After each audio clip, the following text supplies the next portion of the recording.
Let's now catch up with One Nation leader Pauline Hanson. He joins me from Scenic Rim in Queensland. Good to talk to you again, Pauline. Looking forward to the year ahead.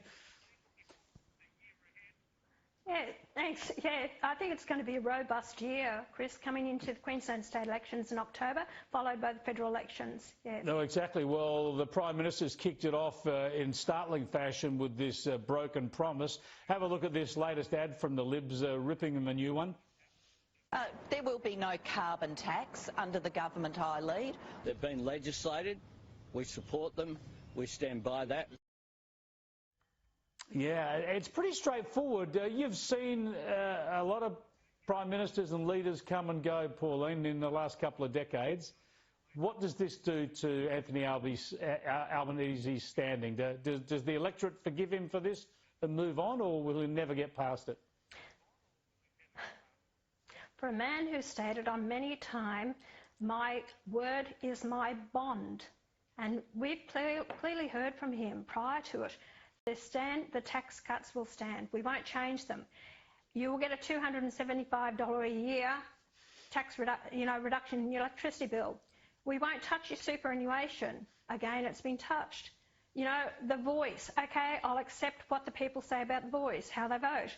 All legislation, you know, a majority of it, has got some part of the voice in it where it's handing back to the Aboriginal people. So Anthony Albanese is not a man of his word. He is the leader of this nation, the Prime Minister of this nation. If we cannot trust him, that his word is actually his bond, he's lost the trust of the Australian people to be leader of this nation. So no, I don't trust him. I don't trust Labor. I don't believe what they've done. And what they're doing now is putting a spin on it and blaming the coalition for not supporting the tax cuts. If the coalition, and I'll have to support the tax cuts, what they've changed it to. If we don't support it, you're throwing the baby out with the bathwater. Although it is a broken promise, you can't, you know, allow those Australians that are struggling to get those tax cuts. So I was going to ask you that. We do support it. So you'll back Albanese's tax cuts. So he's got your vote, no worries. Chris, I have to, because like I said, you don't crucify all Australians who are struggling and need these tax cuts, which is important to the Australian people. But I want people to remember what Anthony Albanese, the Labor Party and the Greens have done with regards to these tax cuts that were passed in Parliament and they were put in place. So he is a man who can't keep his word. He's lied to the Australian people, and I hope they remember that come the next election. But Pauline, tax cuts are already legislated. Surely if the Labor doesn't get their new bill through, those already legislated tax cuts still come into play on July the 1st. Or the legislation doesn't work that way. They do. But they're going to, yeah, but Chris, they're going to get the support of the Greens, who want them to cut back a bit harder on it. They've got the support of David Pocock. I have no doubt they've got the support of David Pocock and Jackie Lambie. So therefore, they've got the numbers. Yeah. Why? Well, it's not in Liberals' interest to you know, knock it back. Well, like I said, you've got to support the Australian people with what you possibly can.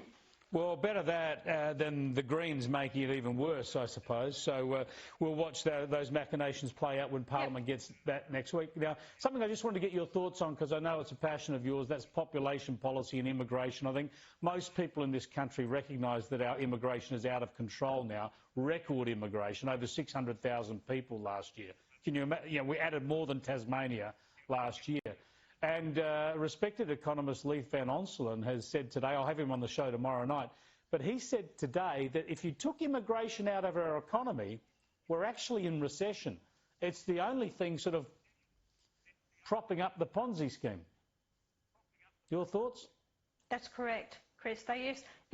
Absolutely correct there. So we're bringing in more migrants, the money they bring into the country, so therefore it creates, it props up our gross domestic product. Productivity is down in the nation, and we are on borderline, I believe, of a recession. It's only immigration that's propping us up. But the general populace are the ones suffering because of this, because we haven't kept up with it. We now reached 27 million people last week. Now, that's about 30 years ahead of prediction.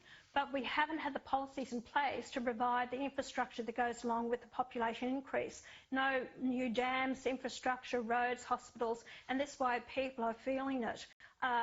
They've done the wrong thing, and why they're bringing them in also is these people who come in under Labor, who are they going to vote for? It's Labor. Of course they're going to vote for Labor. And the people they're bringing, where they're bringing them from. So I have a real problem with all this. Are we bringing in the right people into Australia? Are they compatible with our culture and our way of life? Will they, accept our laws?